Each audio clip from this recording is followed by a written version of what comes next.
ৰিয়ান পৰাগ দাস বৰ্তমান ভাৰতীয় ক্ৰিকেট জগতৰ অন্যতম উদীয়মান আৰু প্ৰতিভাৱান যুৱ ক্ৰিকেটাৰ।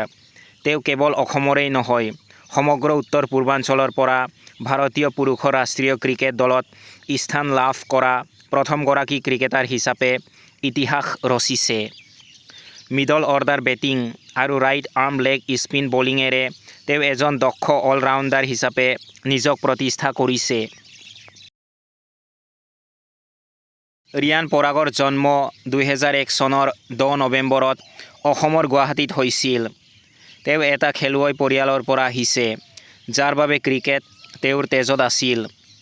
তেওঁৰ পিতৃ পৰাগ দাস এগৰাকী প্ৰাক্তন ফাৰ্ষ্ট ক্লাছ ক্ৰিকেটাৰ, যিয়ে অসম আৰু ৰেলৱে দলক প্ৰতিনিধিত্ব কৰিছিল। তেওঁৰ মাতৃ মিঠু বৰুৱা এগৰাকী ৰাষ্ট্ৰীয় পৰ্যায়ৰ প্ৰাক্তন সাঁতোৰবিদ, যিয়ে এছিয়ান চেম্পিয়নশ্বিপ আৰু SAF গেমছত ভাৰতক প্ৰতিনিধিত্ব কৰিছিল। ৰিয়ানে তেওঁৰ স্কুলীয়া শিক্ষা গুৱাহাটীৰ চাউথ পইণ্ট স্কুলৰ পৰা সম্পূৰ্ণ কৰিছিল। ইয়াৰ পিছত তেওঁ উচ্চ শিক্ষাৰ বাবে গুৱাহাটীৰ বিখ্যাত কটন বিশ্ববিদ্যালয়ত নামভৰ্তি কৰিছিল আৰু শেহতীয়াকৈ ক্ৰিকেটৰ সমান্তৰালভাৱে তেওঁ কটন বিশ্ববিদ্যালয়ৰ পৰা কলা শাখাত স্নাতক ডিগ্ৰী অৰ্জন কৰিছে। 2017 চনৰ জানুৱাৰী মাহত মাত্ৰ 15 বছৰ বয়সতে তেওঁ অসমৰ হৈ T20ত আত্মপ্ৰকাশ কৰে। ৰঞ্জী ট্ৰফীত তেওঁ 2017 চনৰ নৱেম্বৰত আত্মপ্ৰকাশ কৰি একবিংশ শতিকাত জন্মগ্ৰহণ কৰা প্ৰথমজন ফাৰ্ষ্ট ক্লাছ ক্ৰিকেটাৰ হিচাপে পৰিগণিত হয়। তেওঁ 2018 চনৰ অনূৰ্ধ্ব-19 ক্ৰিকেট বিশ্বকাপ জয় কৰা ভাৰতীয় দলৰ অন্যতম সদস্য আছিল। 2019 চনত ৰাজস্থান ৰয়েলছে তেওঁক মাত্ৰ 20 লাখ টকাত ক্ৰয় কৰিছিল। তেওঁ IPLৰ ইতিহাসত আটাইতকৈ কম বয়সত 17 বছৰ 175 দিন অৰ্ধশতক অৰ্জন কৰা খেলুৱৈ আছিল। 2024 চনৰ IPLত তেওঁ চমকপ্ৰদ প্ৰদৰ্শন কৰি 14খন খেলত 573 ৰান সংগ্ৰহ কৰে আৰু ৰাষ্ট্ৰীয় দলৰ বাবে দুৱাৰ মুকলি কৰে।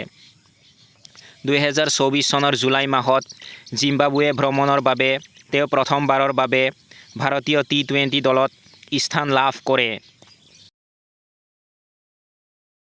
ৰিয়ান পৰাগ বৰ্তমান অবিবাহিত। তেওঁ ছ'চিয়েল মিডিয়াত যথেষ্ট সক্ৰিয় আৰু নিজৰ খেলৰ লগতে ব্যক্তিগত জীৱনৰ বিষয়ে অনুৰাগীসকলক অৱগত কৰি থাকে।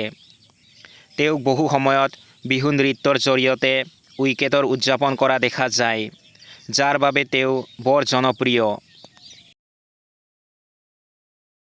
তেওঁ লাভ কৰা উল্লেখযোগ্য সন্মান আৰু বঁটাসমূহ হৈছে লালা অমৰনাথ বঁটা 2022-23, ঘৰুৱা ছিজনত শ্ৰেষ্ঠ অলৰাউণ্ডাৰ হিচাপে BCCIয়ে তেওঁক এই বঁটা প্ৰদান কৰিছিল। দেওধৰ ট্ৰফী 2023 চনৰ দেওধৰ ট্ৰফীত প্লেয়াৰ অৱ দ্য ছিৰিজ বঁটা লাভ কৰিছিল। SMAT 2023-24 চনৰ ছৈয়দ মুস্তাক আলী ট্ৰফীত তেওঁ সৰ্বাধিক ৰান সংগ্ৰহ কৰিছিল। ৰিয়ান পৰাগ হৈছে অসমৰ যুৱ প্ৰজন্মৰ বাবে এক প্ৰেৰণাৰ উৎস। তেওঁৰ দুৰ্দান্ত বেটিং, উপযোগী বলিং আৰু অদম্য আত্মবিশ্বাসে তেওঁক আনৰ পৰা পৃথক কৰে। অসমৰ পৰা আহি বিশ্ব জয় কৰাৰ যি সপোন তেওঁ দেখিছিল, আজি সেয়া বাস্তৱত পৰিণত হৈছে। এতিয়া কেৱল ভাৰতীয় ক্ৰিকেটৰ একনিষ্ঠ বেটছমেন হিচাপে নিজক প্ৰতিষ্ঠা কৰাৰ পাল।